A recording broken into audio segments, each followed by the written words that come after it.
There are wounds that time doesn't heal. It only teaches us to live with them. Silence can be a prison or a fortress, depending on who holds the key. And I, for almost 5 decades, was the sole guardian of my secrets. Good morning, my dear ones. I'm Helena Grace Thompson. I'm 79 years old, and today I decided to open my heart to share a story I've kept buried for longer than many of you have been alive. A story about love, betrayal, and most importantly, about how I found the strength to start over when everything seemed lost. I was born in 1946 in a small town called Cedar Falls in rural Iowa. It was a simple place where everyone knew each other, and gossip traveled faster than the wind through the cornfields that surrounded our small community. My parents, Robert and Mary, were simple, hard-working people. Dad was a carpenter, one of those who made furniture so beautiful that even the wealthiest families in town would place orders. Mom took care of the house and supplemented our income by making pies that she sold at the Sunday farmers market. I grew up between the smell of sawdust and apple cinnamon, a simple childhood, but full of love. Our house sat on a small lot, but Mom worked miracles in that backyard. We had apple trees, cherry trees, a small herb garden with mint and basil that perfumed the air on warm mornings. The chickens roamed freely and would occasionally hide to brood eggs away from our watchful eyes. It was a modest life, but we never lacked the essentials. We were 3 siblings, me, the youngest, Samuel, the oldest, who followed in my father's footsteps in carpentry, and Grace, the middle child, who married young and moved to Chicago. From an early age, I was different from the others. A dreamer, restless, always with a book under my arm. At school, teacher Mrs. Matthews said I had big bird wings, that I wouldn't be content with Cedar Falls' limited horizon. And I truly wasn't content. At 18, against my father's wishes, but with my mother's silent support, I went to study in Des Moines. I got a spot in the teaching program, and a distant cousin took me in at her house near downtown. I remember as if it were yesterday, the day I got on that Greyhound bus, with a cardboard suitcase tied with rope, and my eyes burning from crying so much during the goodbye. My mother gave me a blue rosary that had belonged to my grandmother and whispered, "Go with God, my daughter. But remember that home's door is always open for you to come back." Des Moines swallowed me whole. The big city was everything I had imagined and more. The wide streets, the buildings that seemed to touch the sky, the buses always full, the noise that never ceased. In the first days I felt small, scared, like a fish out of water. But soon I adapted. The teaching program was my dream come true. I had always wanted to be a teacher, ever since I helped the younger children with their lessons back in Cedar Falls. Those were 2 intense years, studying in the morning and working as a babysitter in the afternoon to help with expenses. I graduated in 1966, full of dreams and plans. I got a job as an elementary teacher at a public school on the outskirts of town. The salary was modest, but it gave me independence. I rented a small room in a boarding house for young women and began my life as an independent woman, something rare for that time. It was at that school that I met Carmen, a fellow teacher who would become my great friend. Carmen was different from me in almost everything, outgoing, full of life, always ready for an adventure. She was the one who convinced me, during the July vacation of 1968, to take a trip to Lake Michigan in northern Illinois. "We need to see the lake, Helena. You can't stay buried in this concrete city during vacation." Oh, my dear ones, if I could go back in time and tell young Helena what that trip would represent. But life doesn't give us those chances, does it? And maybe it's better that way. If we knew the future, we'd lose the courage to live it. Lake Michigan was paradise. The water so blue it hurt your eyes, the sandy beaches, the smell of fresh lake air that permeated everything. We stayed at a small inn near the shore, run by an elderly German couple. In the mornings, we walked on the sand, collecting shells. In the afternoons, we swam in the lake and laughed like children when the waves knocked us down. At night, we went to the small town center, where there was a little bar with live music. It was on one of those nights that I saw Mark for the first time. He was sitting with friends at a table near ours, a tall young man with wavy brown hair and a smile that lit up his whole face. Our eyes met several times, and each time I felt my face heat up. Carmen, noticing my interest, didn't waste time. With her characteristic spontaneity, she soon struck up a conversation with his group, and before I knew it, we were all sitting together, talking like old friends.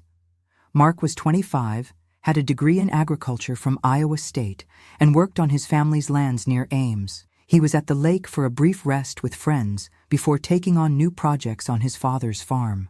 He spoke passionately about farming techniques, about the changes he wanted to implement, about his vision for more modern agriculture. His eyes shone when he talked about the future, and I found myself enchanted not just by his looks, but by his intelligence and enthusiasm. That night stretched until the early morning hours. When we said goodbye, Mark asked for my address in Des Moines, promising to write. I returned to the inn floating, ignoring Carmen's teasing comments. "Look at the proper teacher, falling for a farmer," she joked. Vacation ended, we returned to routine in Des Moines, and I tried not to create expectations. After all, promises made on summer nights rarely come true in the cold reality of everyday life. But to my surprise, 2 weeks later, I received the first letter from Mark. It was a long letter, full of details about his life in Ames, about his projects, his hopes, and it ended with a request. Could he visit me in Des Moines the following weekend? Oh, my dear ones, you can't imagine how my heart raced reading those words. If you're following my story so far, make this old lady happy and leave in the comments where you're watching from. This elderly woman here is curious to know how far my voice is reaching.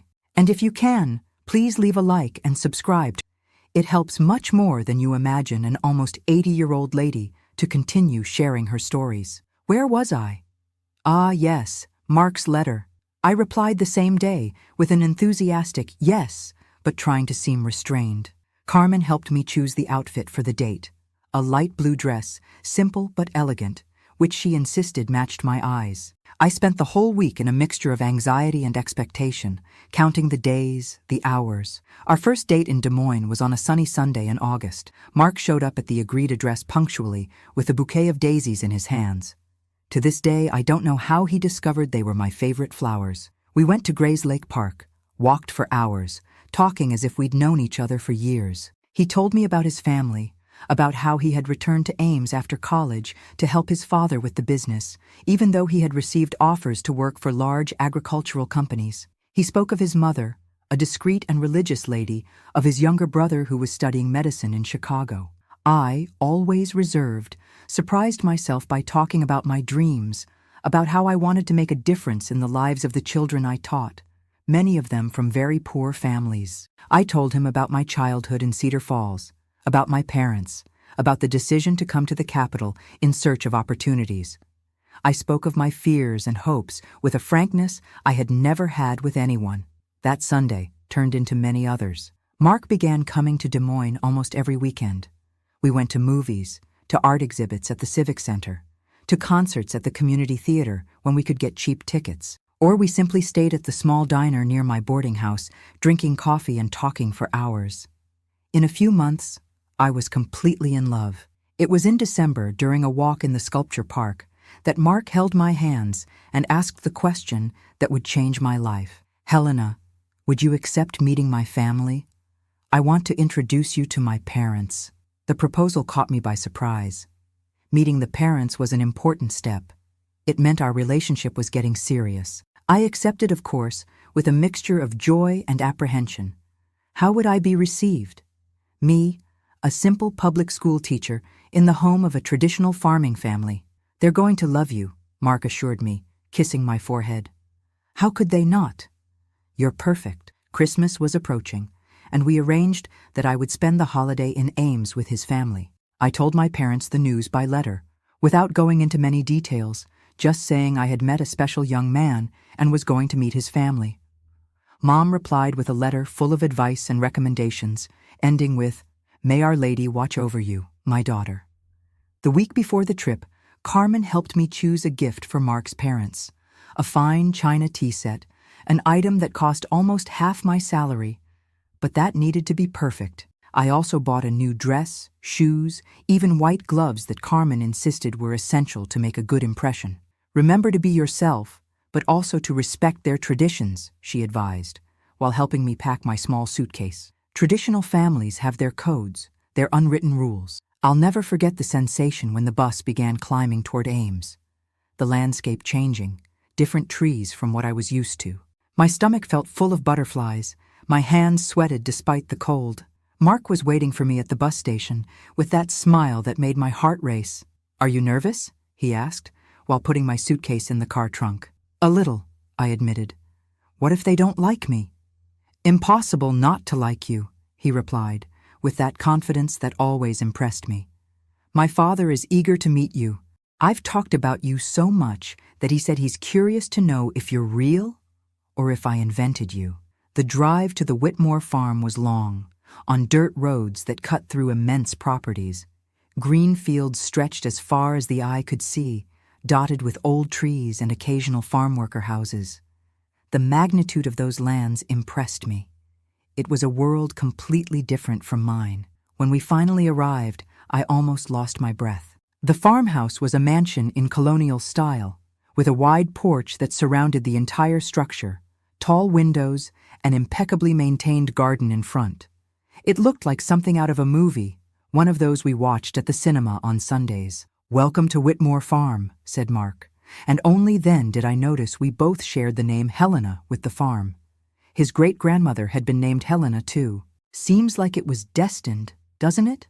I got out of the car with trembling legs, nervously adjusting my dress. On the porch, a couple watched us. The man, tall and imposing, with graying hair and erect posture, could only be Mark's father. Next to him, a lady of fragile appearance, hair pulled back in an elegant bun, a discreet but clearly expensive dress. I swallowed hard and forced a smile as Mark led me to them. "Dad, Mom, this is Helena," Mark introduced, placing his hand on my waist in a protective gesture. "Helena, these are my parents, Augustus and Elizabeth Whitmore." "It's a pleasure to finally meet you, Helena," said Mr. Augustus, extending his hand. His voice was deep, the handshake too firm, almost hurting. His eyes, the same brown as Mark's, examined me with disconcerting intensity. "Mark talks about you a lot. Says you're the most dedicated teacher in Des Moines." "The pleasure is mine, Mr. Whitmore," I replied, trying to keep my voice steady. "Thank you for the invitation to spend Christmas with you." Mrs. Elizabeth just nodded, a polite but distant smile on her lips. "Welcome to our home, dear. You must be tired from the trip. I asked Rose to prepare the guest room for you." I was led inside the house, which was even more impressive inside. Antique furniture that looked like family heirlooms, Persian rugs, oil paintings on the walls, a dark wooden staircase leading to the upper floor. Everything exuded tradition, wealth, family history. The room prepared for me was larger than the entire apartment I shared with Carmen in Des Moines. A canopy bed, a carved mahogany wardrobe, a vanity with an oval mirror, lace curtains on windows that looked out to the back gardens. I felt displaced, as if I had entered a world that didn't belong to me. After freshening up and changing clothes, I went down for dinner. The dining room was equally impressive, with a long table that could easily accommodate 20 people. But there were only 4 of us. Mr. Augustus at the head, Mrs. Elizabeth to his right, Mark to his left, and me next to Mark. Dinner was served by 2 silent maids who moved like shadows through the room. Fine china plates, silver cutlery, crystal glasses. I was unsure which fork to use first, and discreetly watched Mark to imitate his movements. The conversation during dinner was led mainly by Mr. Augustus. He asked questions about my work, my family, my studies. I answered politely, trying to sound more sophisticated than I really was, conscious of the silent judgment in his eyes. "So your parents are from Cedar Falls?" "I know the region. Fertile land, but poorly utilized," he commented at one point. "Is your father a landowner?" "No, sir," I replied, feeling my face heat up. "My father is a carpenter. We only own the house where we live." An uncomfortable silence followed my answer. I saw Mrs. Elizabeth cast a quick glance at her husband, something I couldn't decipher. "Carpenter? Honest work?" Mr. Augustus finally said. But there was something in his tone that made me feel like he was granting a great generosity by saying that. "And you, being a teacher, certainly elevated the family status. It's admirable." I didn't know how to respond to that. I felt Mark's hand squeeze mine under the table, a gesture of silent support. "Helena is brilliant, Dad," Mark intervened. Her students adore her. She makes a difference in those children's lives. I'm sure she does, Mr. Augustus replied with a smile that didn't reach his eyes. Education is fundamental, even for the more simple ones. The rest of dinner passed with superficial conversations about the weather, Christmas festivities, farm projects. I noticed that Mark spoke differently with his parents, more formal, more contained, without the spontaneity he showed when we were alone. I also noticed how he rarely disagreed with his father, even when Mr. Augustus expressed opinions that I knew Mark didn't agree with. After dinner, the men retired to the study for brandy, while I stayed in the living room with Mrs. Elizabeth. It was the first time we were alone, and for a few minutes, an uncomfortable silence hung between us. "Helena," she finally said, her voice soft but firm, "I see that my son is very enchanted with you." "I'm also enchanted with him, Mrs. Whitmore," I replied sincerely. "Yes, I imagine you are." She studied me for a moment before continuing. "Mark is a special young man, the only son I have left since we lost William to scarlet fever when he was a child. You understand his importance to our family, don't you?" "Of course," I replied, not understanding exactly where she was going with this. "The Whitmores have traditions, Helena, values we've preserved for generations. We are one of the founding families of this region, did you know? Our name carries weight, responsibility." She paused, as if carefully choosing her next words. "A Whitmore wife has specific duties. The main one is absolute loyalty to the family. Do you understand what I'm saying?" A chill ran down my spine. There was something in her words, in her look, that left me deeply uncomfortable. But I smiled and nodded, not wanting to seem rude. "I think so, Mrs. Elizabeth. Every family has its traditions." "Exactly," she smiled, seeming satisfied with my answer. "And the most important of all is that, in this family, we respect the patriarch's authority. Augustus is a man of vision, who built all this. His word is final in all matters. A good Whitmore wife understands this and never, ever questions that authority. That's how we maintain harmony, prosperity." Before I could respond, Mark and his father returned to the room. The conversation shifted to lighter topics, and soon we said goodnight. As I went upstairs to my room, Mrs. Elizabeth's words echoed in my mind. There was something about them that bothered me deeply, but in my naivety, I interpreted them as just outdated advice from a traditional lady. That was the first of many visits to Whitmore Farm. In the months that followed, Mark and I grew closer and closer. He came to Des Moines almost every weekend, and I occasionally went to Ames. With each visit, I felt a little more part of that world, even if never completely comfortable. Mr. Augustus continued to treat me with a mixture of condescension and constant evaluation, while Mrs. Elizabeth intensified her advice about how to be a good wife. "A Whitmore wife always dresses appropriately, even at home," she would say, while showing me the rose garden she cultivated. "Always behaves with decorum, never raises her voice, never contradicts her husband in public." Or, "A woman's place is beside her husband, supporting his decisions, creating a harmonious home where he can rest from the pressures of the world." I listened politely, sometimes agreeing, sometimes changing the subject. Deep down, I thought it was all antiquated, the product of a different generation. I was sure that Mark didn't expect that kind of submission from me. After all, he valued my independence, my career, my opinions.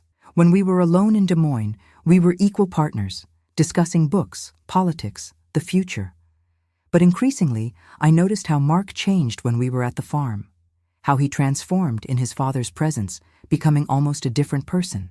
The progressive young man who defended agricultural reforms in our conversations in Des Moines would fall silent when his father spoke of land invasions by communists. The man who respected my opinions and valued my independence seemed to silently agree when his mother spoke about a woman's place. One night, after a particularly tense dinner where Mr. Augustus had made derogatory comments about my work with underprivileged children, "You waste your talent on those boys who will never amount to anything, Helena," I confronted Mark in the garden. "Why don't you ever disagree with your father, even when he says things I know you don't believe?" Mark sighed, running his hand through his hair, a gesture I already knew which indicated his discomfort. "You don't understand how things work here, Helena. My father, he's a difficult man, but wise in his own way. He built all this from nothing. He deserves respect." "Respect doesn't mean agreeing with everything, Mark. In Des Moines, you have such different opinions." "Des Moines is Des Moines. Here is different." He held my hands, his look pleading. "Please, Helena, understand. Here at home, my father's word comes first. You need to understand this to be happy with us." That phrase should have been a warning, a bright red signal on my path. But I was so in love, so blinded by what I believed was love, that I interpreted it as just another peculiarity of that traditional family. I believed that when we had our own house, our own life, this dynamic would be left behind. How foolish I was. How dangerously naive. In March 1969, Mark proposed to me. It was on a Sunday, on the same bench in Grayslake Park, where we had our first date in Des Moines. He knelt in front of me, took out a little velvet box from his pocket, and inside was a diamond ring that certainly cost more than everything I owned. "Helena Grace," he said, with that smile that still made my heart race, "would you make me the happiest man in the world by accepting to be my wife?" I said yes, without hesitation, tears streaming down my face, my heart overflowing with happiness. At that moment, everything seemed perfect, the future bright and promising. Mark talked about our plans. We would live in a house on the property, but separate from the main house. I could continue teaching, maybe at a school in Ames. We would have children, a happy life. In the weeks that followed, I was swept into a whirlwind of wedding preparations. Mrs. Elizabeth took control of practically everything. The ceremony would be in the farm's chapel, the reception in the gardens. The dress would be made by the region's most renowned seamstress. I tried to give my opinion, but my wishes were subtly ignored or modified to fit Whitmore tradition. "Dear, trust me," Mrs. Elizabeth would say when I questioned some decision. "I know exactly what's best for a Whitmore wedding. It's important to do everything correctly." My parents, when I formally introduced them to Mark's family, seemed small and displaced in the grandeur of the farm. Dad, always so confident in his carpentry, seemed to shrink in Mr. Augustus's presence. Mom, nervous, almost dropped her teacup. But they were polite, grateful for the good match I had made, dazzled by the wealth and status of the family I was about to join. "Your daughter is taking a big step, Mr. Robert," said Mr. Augustus, with that same condescending tone he used with me. "The Whitmores always take care of their own. She'll never have to worry about anything again." The closer the big day got, the more an uneasiness grew inside me.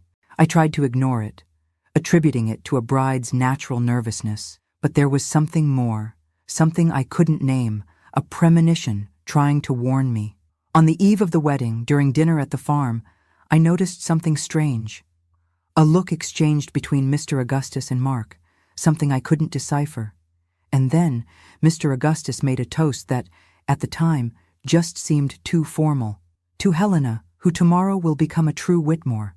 May she honor our traditions and understand her place in our family." When I raised my glass, my eyes met Mrs. Elizabeth's. There was something in her look, sadness, pity, that for a moment left me cold. But then Mark squeezed my hand under the table, and I pushed away that disturbing feeling. The big day arrived, sunny and perfect. The chapel was decorated with white flowers. The guests, mostly friends and family of the Whitmores, filled the wooden pews. My dress, a traditional model with lace and pearls, made me look like a fairy tale princess. I walked down the aisle to the sound of the organ, arm in arm with my father, who seemed about to cry with pride. Mark waited for me at the altar, handsome in his dark suit, his eyes shining when he saw me.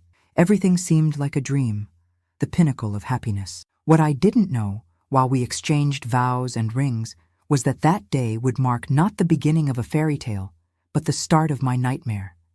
A nightmare that would begin just a few hours later, when we were finally alone as husband and wife. But that, my dear ones, is a part of the story that I need a little more courage to tell. A part that, for almost 50 years, I kept only to myself, locked in the darkest basement of my memory. The wedding reception was splendid, like everything the Whitmores did. Elegantly decorated tables scattered throughout the farm gardens, white orchids in sophisticated arrangements, French champagne served in crystal glasses, a buffet that mixed traditional American dishes with international delicacies. The guests, more than 300 most unknown to me, circulated through the space, men in impeccable suits, women in dresses that certainly cost a fortune. Amidst all that luxury, my family seemed even more displaced. My father, uncomfortable in the only suit he owned, already a bit worn at the elbows. My mother, in the navy blue dress she had made especially for the occasion, timidly touching the glasses as if afraid of breaking them. My brother Samuel and his wife, sitting in a corner, talking only to each other. The few friends I had invited, Carmen and some teacher colleagues, looked around impressed, almost intimidated by so much opulence. During the party, I was introduced to dozens of people whose names I couldn't remember. Distant relatives of the Whitmores, family friends, business partners, local politicians. They all greeted me with the same phrase, "Welcome to the family, Helena. It's an honor to receive you among us," as if I were being admitted to some kind of exclusive club, a closed circle to which few had access. Mr. Augustus circulated among the guests like a king in his court, receiving congratulations, distributing firm handshakes, occasionally touching my shoulder when introducing me to someone important. "This is Helena, the new Mrs. Whitmore," he would say, with a pride that seemed more related to his surname than to me. Mrs. Elizabeth, always elegant in her champagne dress, stayed close to her husband, smiling politely, intervening only when necessary. I observed how she never contradicted him, how her gaze sought approval before each statement. At that moment, I still didn't realize I was seeing a mirror of what they expected me to become. Mark seemed radiant. He received congratulations enthusiastically, chatted animatedly, introduced me with pride. Occasionally, he came to me, kissed my hand or my cheek, whispered that I was beautiful, that he was the happiest man in the world. In his eyes, I saw love, admiration, desire. The party extended until sunset. When the sun began to set, painting the sky with orange and pink tones, Mark discreetly led me inside the house.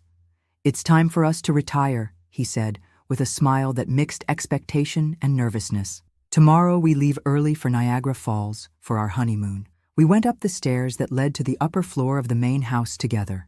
We wouldn't go to the promised house on the property. That was still under renovation. Wouldn't be ready before our return from the honeymoon. For now, we would stay in a room in the main mansion, Mark's old room, now adapted for the couple. The room was spacious, decorated in shades of green and gold. A king-size bed dominated the space, covered with Egyptian cotton sheets and an embroidered silk bedspread. Large windows looked out to the back gardens, now illuminated only by the decorative lights from the party continuing below. I stood in the middle of the room, suddenly shy. It was our wedding night, the moment every bride dreams of. Mark approached, hugged me from behind, his lips brushing my neck. "Finally alone," he murmured, his hands finding my waist. "I can barely believe you're my wife now." I turned in his arms, meeting his lips with mine. The kiss began gentle, then became more intense, full of promises of what was to come. Mark began to undo the small buttons on the back of my dress, his fingers trembling with anticipation. That's when we heard it, a knock on the door, firm, authoritative. Mark froze, his hands still on my back. I saw an immediate change in his face. Desire replaced by something that looked like fear? "Who is it?" I asked, confused. "My father," Mark replied, his voice suddenly tense. He stepped away from me, adjusting his tie, running his hands through his hair. "Wait here." He went to the door, opened it just enough to talk to whoever was on the other side. I heard murmurs, couldn't distinguish the words. When Mark turned to me again, his face was pale, tense. "Helena," he said, his voice strangely formal. "My father would like to talk to us. An important matter." "Now? On our wedding night?" Mark just nodded, his eyes avoiding mine. He opened the door completely, and Mr. Augustus entered the room. He still wore the dark suit from the party, but had removed his tie. His eyes swept the environment, noticing the partially open dress on my back, the still untouched bed. "Good evening, Helena," he said, with that deep voice that always caused me inexplicable discomfort. "I apologize for interrupting, but there's a matter that needs to be addressed before you proceed." I nervously adjusted my dress, feeling exposed, vulnerable.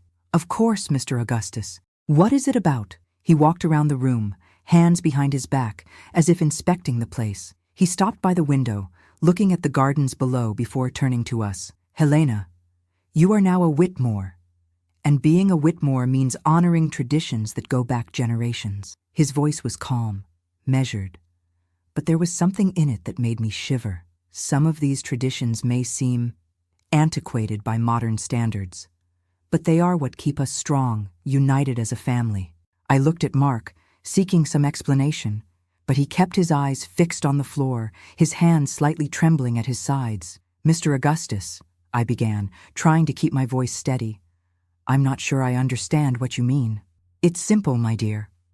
He approached, stopping just a few steps from me. His strong cologne, a mixture of expensive aftershave and the cigar he usually smoked after meals, invaded my nostrils. In the Whitmore family, there exists a tradition that goes back to the first days of this farm. A tradition that symbolizes the continuity of the lineage, the transfer of power, the loyalty of the new generation to the old. My heart accelerated, a terrible premonition beginning to form. What tradition? That's when Mr. Augustus placed his hand on my face, a touch that should have seemed paternal, but that caused me immediate revulsion. The patriarch of the family has the right and duty to be the first to receive the new woman who enters the Whitmore clan. The air seemed to disappear from my lungs. For a moment I thought I had heard wrong, that I was misunderstanding his words. I looked at Mark, expecting him to laugh, to say it was some kind of bizarre joke. But Mark wasn't laughing. His face was a mask of resignation, shame, silent acceptance. This is absurd, I managed to say finally, taking a step back, moving away from Mr. Augustus's touch. You can't be serious, Helena. Mark's voice sounded strangely distant. Please, understand. It's just a tradition. It happened with my mother, with my grandmother, with all the women who entered the family. It's how things are done here. I couldn't believe what I was hearing. I looked from one to the other, seeking any sign that this was a cruel joke, a bizarre test of loyalty. Mark, my voice came out as a desperate whisper. You can't agree with this. You can't expect me to. It's just one night, Helena, he replied, still without looking me in the eyes. After that, it'll be just us two, forever. Please, don't make this harder. I felt tears burning my eyes, bile rising in my throat. In that moment, I realized the extent of the trap I had fallen into. Mrs. Elizabeth's words about traditions and loyalty to the family took on a terrible, crystal-clear meaning. The looks exchanged during dinner on the eve of the wedding. The insistence that I understand my place in the family. I won't do this, I declared, my voice finally finding some firmness. This is sick. It's criminal. I'm leaving here right now. I took a step toward the door, but Mr. Augustus was faster. He grabbed my arm with enough force to leave marks, his fingers digging into my skin. I think you didn't understand, my dear, he said, his voice now losing its smoothness, taking on a hard, almost cruel tone. It's not a matter of choice. It's a matter of honor, of duty. If you refuse, you'll be dishonoring not only me, but Mark, the entire Whitmore family. Think carefully if that's what you want on your first day as a wife. I looked at Mark, pleading. Please, don't let this happen. Help me. But Mark just looked away, a solitary tear rolling down his face. I'm sorry, Helena. It's just one night. After that, I promise, we'll be happy, as we planned. In that moment, I understood the extent of Mark's cowardice, the corruption of that family, the trap I had fallen into for love.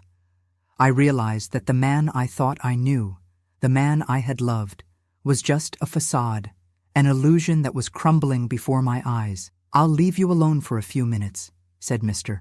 Augustus, releasing my arm. So you can talk. I'll be back soon, and I hope to find a more understanding bride. He left the room, closing the door softly behind him. As soon as we were alone, I turned to Mark, rage, disappointment, horror overflowing in tears. How could you? How could you bring me to this? Let me get this far without telling me. I wanted to tell you, he murmured, still without looking me in the eyes. But I knew you wouldn't understand. that you might give up the wedding. And I love you so much, Helena. I couldn't lose you. Love? The word came out like an accusation. This isn't love, Mark. Love protects, respects, honors. What you're doing is collaborating with a crime. It's not a crime, it's a tradition, he insisted, but his voice lacked conviction. All the women in the family went through this. My mother, my aunts, my female cousins when they married. And that makes it right? All these women were... I couldn't even complete the sentence, the horror of the realization suffocating me. It was just once, Mark continued, as if trying to convince himself as much as me. After that, they had normal, happy lives. Families, children. How can you know if they were happy? Have you ever asked them? Have you ever seen in their eyes when they look at your father, at their husbands who didn't protect them? Mark finally raised his gaze, his red eyes meeting mine. What do you want me to do, Helena? He's my father. He's the head of the family. Everything we have, everything we are, we owe to him.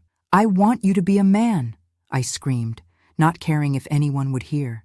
I want you to protect me, to respect me enough not to hand me over like an object to your father. There was a long silence after that. Mark seemed to be fighting an internal battle, his face contorted in an expression of agony. For a moment, I thought I saw a glimpse of courage in his eyes, a spark of indignation. But then his shoulders fell, defeated. I'm sorry, Helena, he said finally. I really am. But this is how things are in the Whitmore family. Always have been, always will be. Please don't make this harder than it already is. In that moment, something died inside me. The love I felt, the admiration, the respect, everything turned to ash. I looked at the man in front of me and saw not the Mark I had loved, but a stranger, an accomplice, a coward. Get out, I said, my voice strangely calm now. Get out of this room. Helena, please, get out. He hesitated for a moment, then walked slowly to the door. Before leaving, he turned one last time. He's going to come back, Helena, and if you refuse, I don't know what might happen. My father isn't used to hearing no. After Mark left, I was alone in the room, my mind working frantically.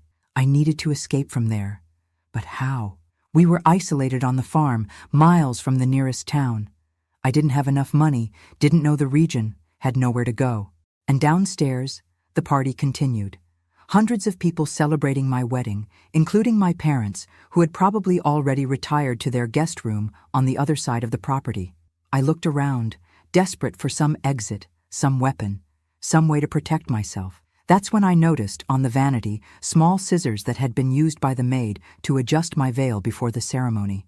I picked them up, feeling the cold weight of the metal in my hand. It wasn't much, but it was something. I heard footsteps in the hallway. The doorknob turned slowly. The door opened. Mr. Augustus entered, now without his jacket, just in his white shirt partially unbuttoned. There was a smile on his lips that chilled me to the bone. So, Helena, he said, closing the door behind him, did you have time to reflect? To understand the importance of this moment for the family? I gripped the scissors tighter, hiding them in the folds of my dress. I won't do this, I declared, my voice surprisingly firm. No matter what you say, what you threaten, I'm not an object you can claim as some kind of feudal right. He laughed, a sound that sent shivers through me. Mark said you were polite, intelligent. That makes everything more interesting. He took a step toward me. But in the end, my dear, they all give in. They all understand that it's easier to accept than to fight. I took a step back, feeling the edge of the bed against my legs. Stay away from me. Or what? He advanced more, now just an arm's length away. Are you going to scream? And who will come? Mark? He knows what's happening here. Everyone knows. And everyone accepts, because that's how things are in the Whitmore family. In that moment, an icy clarity took hold of me. I realized he was right. No one would come to my rescue. I was alone against a system that had existed for generations, a system of abuse and silence that had corrupted everyone around it. Now, be a good girl and make things easy, he continued, extending his hand to touch my face. I promise to be gentle, if you cooperate. That's when I pulled the scissors from their hiding place among the folds of my dress. Touch me, and I swear I'll drive this into your neck. His eyes widened momentarily, not with fear, but with surprise. Then they narrowed dangerously. You really don't understand who you're dealing with, do you? Think a sewing scissors will stop me? He advanced suddenly, grabbing my wrist with brutal force, twisting until the scissors fell to the floor with a metallic noise. The pain brought tears to my eyes, but I refused to cry, to show weakness. You can force me, I said, looking him directly in the eyes. But know that the moment you do, I'll no longer be a Whitmore. The moment you lay hands on me, you'll make your son a widower. He stopped, his hand still squeezing my wrist. What do you mean? I mean I'll kill myself, I replied, my voice trembling but determined. If you touch me, I swear by my grandmother's memory that I'll kill myself tonight. And everyone will know why. I'll write in my blood if necessary, so everyone knows what kind of tradition you maintain. Something changed in his look, a calculation being made, a risk being assessed. Finally, he released my wrist, taking a step back. You have courage, I must admit. More than I expected. He studied me for a long moment, as if seeing me for the first time. Perhaps there's another way to resolve this. There's nothing to resolve, I replied, rubbing my sore wrist. There will be no agreement, no negotiation. Either you leave this room now, or tomorrow they'll be burying your son and his wife. A tense silence stretched between us. I could see the anger in his eyes, the incredulity of someone who wasn't used to having his will crossed. But I also saw something more, a cold, pragmatic calculation. Very well, he said finally. Tonight, you won. But remember, Helena, you are now part of this family. And sooner or later, you'll understand that no one challenges the Whitmores without consequences. With that, he left the room, closing the door forcefully behind him. As soon as I was alone, my legs weakened. I fell sitting on the bed, shaking uncontrollably, adrenaline leaving my body and leaving only exhaustion and horror. I don't know how long I stayed like that, paralyzed, trying to process what had just happened, what had almost happened. When the door opened again, I jumped, ready to fight again. But it was Mark who entered, his face pale, his eyes red from crying. Helena, he began, his voice almost a whisper. Are you okay? My father said you two talked. Talked? I laughed, a hysterical sound I didn't recognize as mine. Is that what you call what happened here? A conversation? He said that you threatened to kill yourself. And I did, and I would have followed through. Do you know me so little, Mark? Do you think I would submit to that? That I would accept being raped as part of some sick tradition? He approached, hesitant, as if fearing my reaction. Helena, I'm sorry. I really am. I didn't know you would react like this, that it would be so difficult. Difficult? The word came out like an accusation. You think it was difficult for me to be almost raped by your father on my wedding night with your complicity? Mark shrank as if he had been slapped. It wasn't how I saw it. It wasn't what God, Helena, all the other women in the family accepted. I never thought you would be different. So you really believe they accepted? That they weren't coerced, threatened, forced like I almost was? Look at your mother, Mark. Look in her eyes and tell me she accepted willingly. A heavy silence fell between us. Mark seemed to be seeing something for the first time, as if a blindfold had been removed from his eyes. What do we do now? He asked finally. There is no we after this, Mark. There is no now. It's over. Tomorrow morning, I'm leaving here and never looking back. You can't leave, he said, a tone of desperation in his voice. You're my wife now, legally, before God. A paper and some words mean nothing after what happened tonight. The marriage wasn't consummated. It will be annulled. My father will never allow it, he warned, his eyes wide. He has influence, power. He can make your life impossible. Let him try, I replied, a new determination growing inside me. I'd rather face his wrath as a free woman than live a single day as a slave in this house. Mark seemed defeated, lost. He ran his hands over his face, through his hair, as if searching for a solution that didn't exist. What should I tell him? Tell everyone? Say whatever you want. Say I'm crazy, hysterical, ungrateful. I don't care anymore what you or your family think of me. He nodded slowly, as if accepting the inevitability of the situation. I'll sleep in another room tonight. In the morning, in the morning we'll resolve this. After he left, I locked the door and pushed a heavy dresser against it. I didn't trust anyone in that house, much less the locks that could have several copies of keys circulating. I spent the night awake, sitting in a chair near the window, the small scissors firmly held in my hand. I didn't cry. There weren't enough tears to express what I felt. The betrayal, the horror, the cold rage that now occupied the place where love once existed. Instead, I planned. I thought of every step I would take the next morning, how I would escape from that place, how I would rebuild my life after that terrible night. When the first rays of sun began to illuminate the room, I got up from the chair. I was sore, exhausted, but determined. I changed out of the wedding dress, now a symbol of lies and betrayal, into the simplest dress I found in the suitcase I had brought. I gathered my few personal belongings, leaving behind everything I had received from the Whitmores: the engagement ring, the jewelry, the gifts. I didn't want anything that would remind me of them, nothing that would connect me to that family. I took a deep breath, gathering all the courage I possessed. I knew what was coming next wouldn't be easy. I would have to face not only Mr. Augustus and Mark, but also the shame, the questions, the looks. I would have to explain to my parents, my friends, why I was abandoning my marriage the day after the ceremony. But none of that mattered anymore. The only thing that mattered was my freedom, my dignity, my right to determine my own destiny. And for that, I was willing to fight with all my strength. I moved the dresser away from the door, unlocked it, and went out into the hallway. The house was still silent, most of the guests probably still sleeping after the long party. I went down the stairs silently, determined to find someone who could take me back to town, back to my life, away from that nightmare I had lived.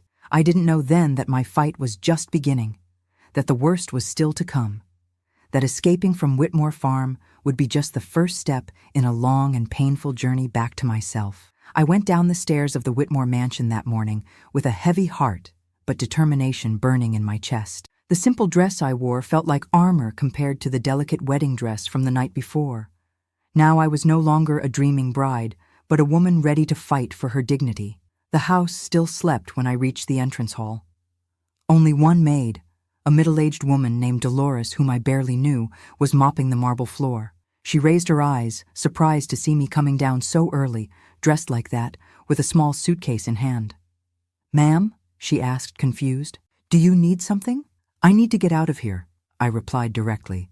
"Is there a car, some driver who could take me to the bus station in Ames?" She looked me up and down, understanding slowly emerging in her tired eyes. I don't know what she saw in me at that moment. Maybe the poorly disguised desperation, maybe the red eyes from a sleepless night, maybe something deeper, a silent recognition between women. "My son is outside, ma'am. He came to pick me up for church. He can take you to town." "Don't tell anyone," I asked, grabbing her arm impulsively. "Please, it's very important." She nodded once, her face impassive. "Wait in the back garden. I'll call him." I went out to the garden, the cold morning air enveloping me like an icy embrace. The sky was beginning to clear, painting the distant mountains with shades of pink and gold. In another circumstance, I would have found that landscape breathtaking, worthy of a postcard. At that moment, however, I could only see a prison from which I needed to escape. Minutes later, Dolores appeared with a young man, maybe 20 years old, of simple appearance and curious look. "This is my son, James. He'll take you wherever you want to go." "Thank you," I whispered, gratitude choking me. I'll never forget this. We left through the back of the property, avoiding the main entrance where some guests' cars were still parked. James's car was an old Ford, blue faded, that had seen better days. But to me, at that moment, it seemed like the most luxurious vehicle in the world, my ticket out of that nightmare. During the trip to town, James didn't ask questions. Occasionally, through the rearview mirror, I saw his curious look, but he respected my silence, my pain. Only the radio playing softly filled the space between us, playing a country song that spoke of love and betrayal, an appropriate soundtrack for the end of my brief marriage. At the Ames bus station, I gave James all the money I had in my purse. It wasn't much, but he tried to refuse. "It's not necessary, ma'am." "Please, Accept it, I insisted, not just for the ride, but for the silence, for the respect. He nodded then, putting the money in his worn shirt pocket. Where are you going now, ma'am? Des Moines. I'm going to start over. With a final thank you, I entered the bus station. I bought a ticket for the next bus. It would leave in an hour.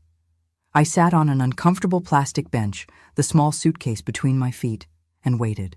Each minute seemed like an eternity, imagining at any moment seeing Mark or Mr. Augustus walking through the doors, coming to get me by force. But no one came. The bus arrived, I boarded, and when it finally began to pull away, I felt something strange, as if an enormous weight were lifted from my shoulders, allowing me to breathe freely for the first time in many hours. I arrived in Des Moines in the late afternoon. The city had never seemed so welcoming, so familiar, so safe as at that moment. I took a taxi directly to Carmen's apartment, the only place where I was sure to be well received without many questions. When she opened the door and saw me, dressed simply, with a small suitcase, swollen eyes from someone who hadn't slept, Carmen simply hugged me. Strong, long, one of those hugs that heal from within. She didn't ask anything, just led me inside, made tea, and waited for me to be ready to talk. And I talked. I told everything. The sick tradition of the Whitmores, Mark's cowardice, my night of terror, my dawn escape. Carmen listened in silence, horror growing in her eyes, her hands occasionally squeezing mine in silent support. My God, Helena, she said finally when I finished. It's monstrous. We need to report it. Call the police. And who would believe me? I replied, bitterness evident in my voice. The Whitmores are powerful. They have political connections, influential friends. It would be my word against theirs. And in the end, I would just be another hysterical woman making up stories to explain the end of her own marriage. Carmen didn't insist, but I saw in her eyes that she didn't completely agree. That night, I slept on the sofa in her small apartment, lulled by the distant sound of Des Moines traffic, a sound that, surprisingly, brought me comfort after the oppressive quiet of the farm. In the days that followed, I faced what was perhaps the most difficult challenge: telling my parents. I asked Carmen to invite them to her apartment, knowing I would need this neutral ground, this silent support from my friend.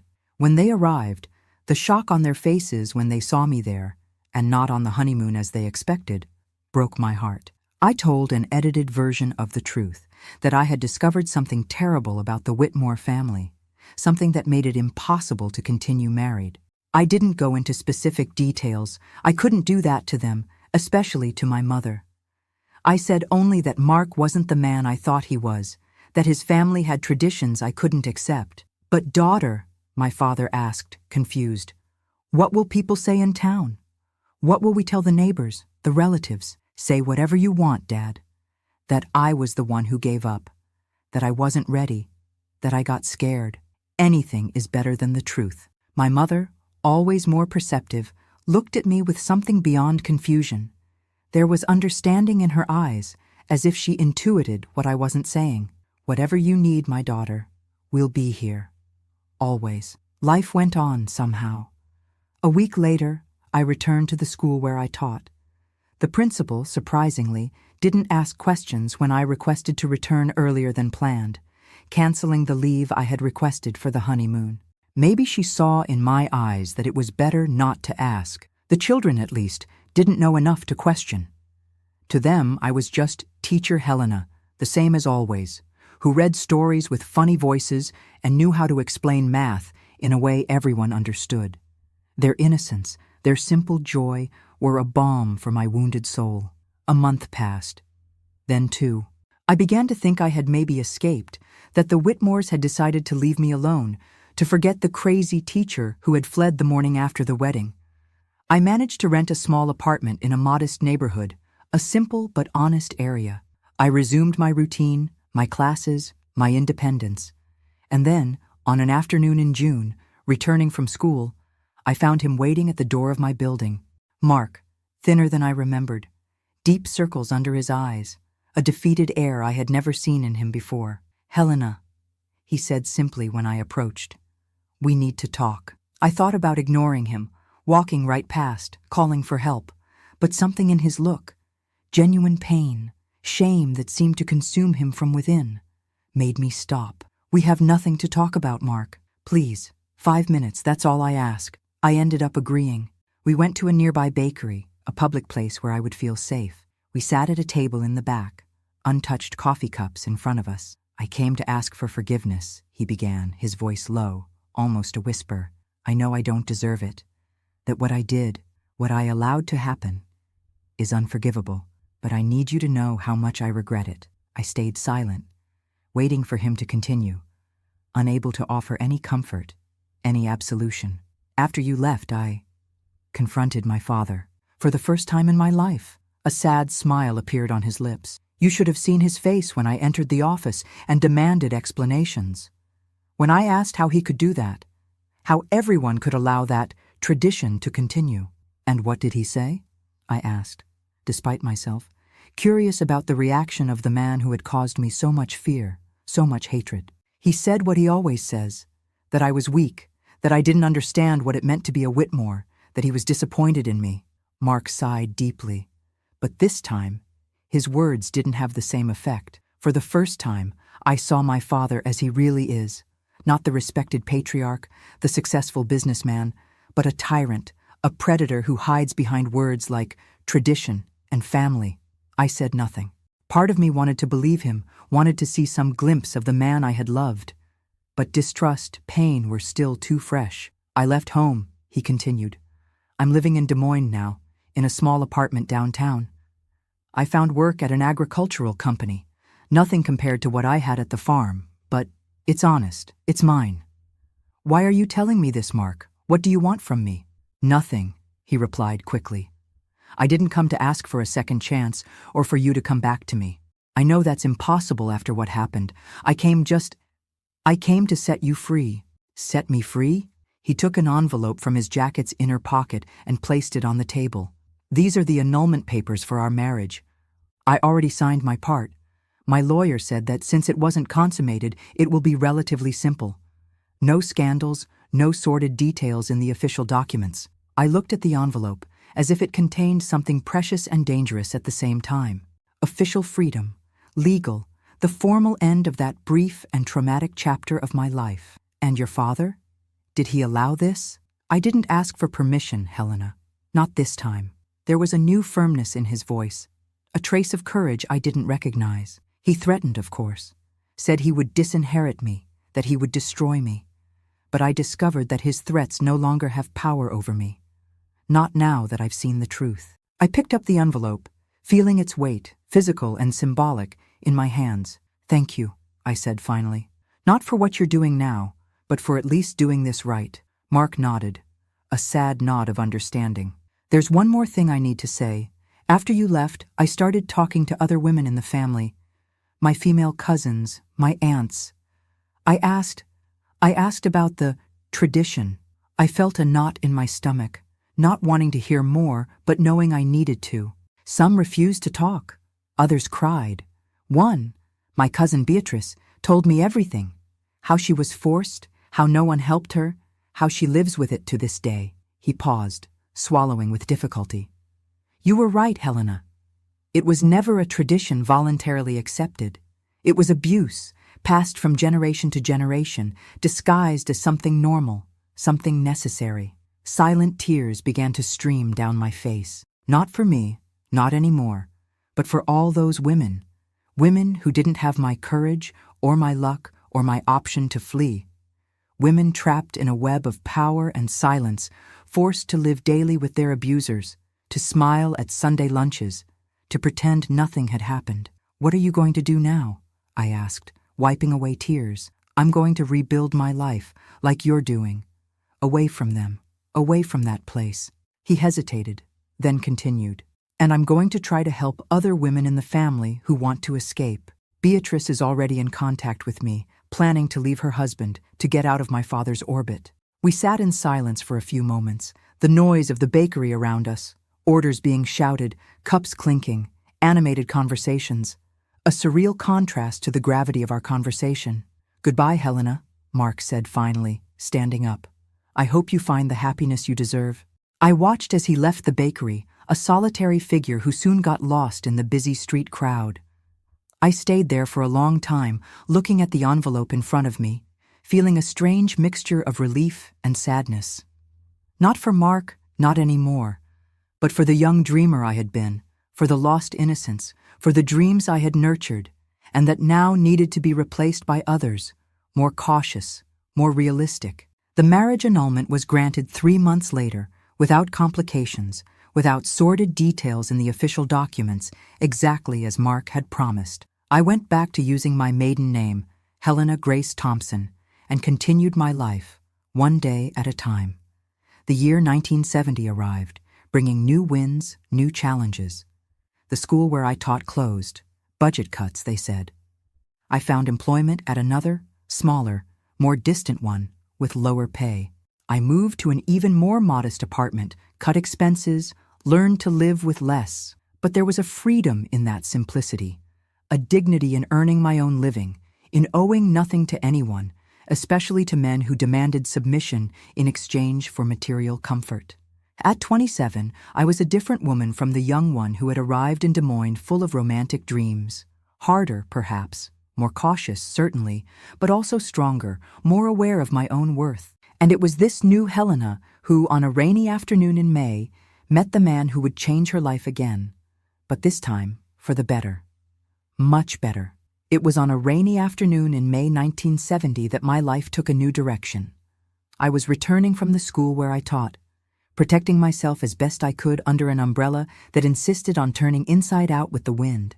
The rain was falling hard, turning the streets into small streams. While trying to avoid a particularly large puddle, I ended up bumping into someone coming from the opposite direction. "I'm sorry," I said automatically, looking up. That's when I saw him for the first time. A tall man with broad shoulders, dark hair already with some gray strands at the temples. He held a worn leather briefcase against his chest, trying to protect it from the rain, as his umbrella had turned completely inside out. "The fault was mine," he replied, with a deep but gentle voice. I was distracted. We stood there, two strangers soaked in the rain, looking at each other. There was something in his eyes, a deep blue, sincere, that gave me a feeling of safety I hadn't felt for a long time. "Your umbrella," I commented, noticing the structure twisted by the wind. He looked at the ruined object and laughed, a genuine, carefree laugh. It was already in its last days anyway. "I bought it at the farmer's market for 50 cents. Think I got cheated." I couldn't help but smile. "I know a store nearby where they sell good umbrellas. If you want." "I'd love to," he replied promptly, then seemed embarrassed by his own enthusiasm. "I mean, if it's not a bother." So sharing my already precarious umbrella, I took that stranger to the small variety store on the corner of my street. On the way, I discovered his name was Anthony Charles Miller. He was a civil engineer, worked for a construction company nearby, and was visiting a client in the area when the rain caught him. "And you?" he asked, after buying a new umbrella, much more resistant. "Helena Grace Thompson. I'm an elementary teacher at the municipal school in this neighborhood." "Thompson," he repeated thoughtfully. "You look like a Helena Miller." That phrase, said so casually, made me blush like a teenager. After everything I had been through, there I was, a 27-year-old woman, feeling my face heat up because of a casual comment. "I was married before," I said suddenly, not knowing why I felt the need to mention it. "So was I," he replied naturally. "My wife passed away 3 years ago. Cancer. I'm sorry. And your husband?" "It didn't work out," I replied simply. "We separated. We annulled the marriage." He nodded, without asking more questions, something I deeply appreciated. The rain had diminished a bit, and we said goodbye at the corner, each going their way under a new umbrella. I thought I would never see him again, but fate had other plans. The next day, when leaving school, there he was, standing across the street, with the same new umbrella, even though there was no sign of rain in the sky. "Brought it as a precaution," he explained when I approached, a shy smile on his lips. "The radio man said it might rain again." I smiled, realizing the transparent excuse. "And you came to test if it works better than the previous one?" "Actually, I came to ask if you would accept having coffee with me." My first reaction was caution. After the experience with Mark, I had sworn to myself that I would never again let myself be carried away by sweet words or charming smiles. But there was something different about Anthony Charles, a simple honesty, a transparency that intrigued me. A coffee, I agreed finally. Just coffee. One coffee turned into two, then into dinner the following week, then into Sunday walks in the park. Anthony Charles was as different from Mark as possible. Less sophisticated, perhaps, but infinitely more authentic. He came from a simple family from rural Minnesota, had built his career with hard work, without connections or privileges. He said what he thought, without games or manipulations. In the first months, I kept all my defenses up. I didn't tell him about what had really happened with my marriage, just said it had been a mistake, a fundamental incompatibility. When he tried to get physically closer, holding my hand for too long, a longer hug, I subtly pulled away. He never forced, never pressured. "You have all the time in the world, Helena," he told me once, after I pulled back when he tried to kiss me for the first time. "I don't know what happened in your past, but I know it left marks. When you're ready, I'll be here." It was that patience, that silent understanding, that finally melted the ice around my heart. 6 months after our first meeting, on a starry night on the porch of his small apartment, I finally let him kiss me. And for the first time since that terrible night at the Whitmore farm, I felt that my body was truly mine again, to give, to share, by my own choice. Our relationship progressed slowly, respectfully. Anthony Charles had a daughter from his first marriage, Maria, an adorable 5-year-old girl who lived with her maternal grandmother. On Sundays, she would come spend the day with her father, and gradually, I began to participate in these meetings. I discovered in myself a tenderness, a capacity to love that I thought had been destroyed forever. It was Maria, with her childish innocence, who inadvertently helped me take the next step in my healing.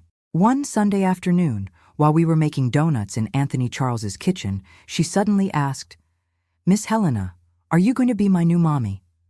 The question caught me off guard.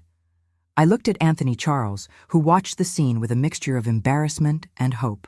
"That's something we need to talk about, Princess," he replied for me.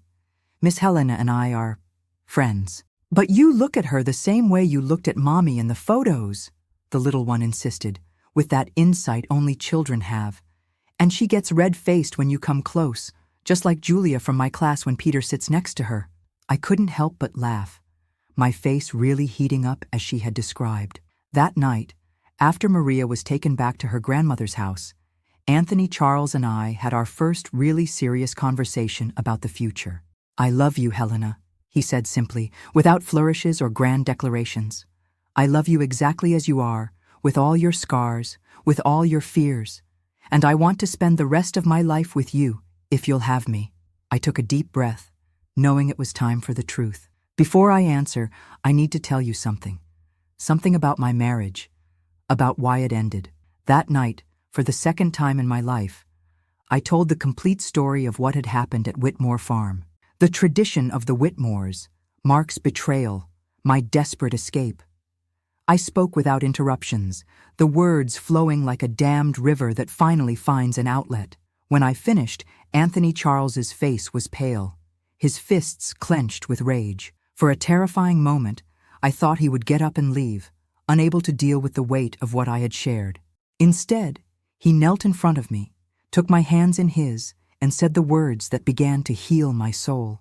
"That man, that family, don't deserve even a minute of your fear, your pain. You survived, Helena. You escaped. And now, if you'll let me, I want to spend every day of the rest of my life showing you what real love is. Respect, partnership, kindness." In that moment, the last walls around my heart crumbled. I cried, not from sadness or trauma, but from relief, from gratitude, from a nascent love that finally had permission to flourish. We married in July 1971 in a simple ceremony at the courthouse, followed by lunch at my mother's house in Cedar Falls. Only close family and a few friends, including Carmen, who cried more than everyone during the ceremony. There was no elaborate wedding dress, no grand party, no displays of wealth or status. Just two people committed to each other and a little 6-year-old girl throwing rose petals over us when we left the courthouse. Our life together began in a modest apartment. 2 bedrooms, a small living room, a kitchen where we could barely fit both of us at the same time. I continued teaching, now at a private school that paid a little better. Anthony Charles was promoted to project manager at the construction company, which gave us a little more financial stability. Maria started staying with us during the week, returning to her grandmother only on weekends. In 1972, I discovered I was pregnant. The news filled me with a mixture of joy and terror. Part of me feared I wouldn't know how to be a mother, that the traumas of the past would somehow interfere with my ability to fully love a child.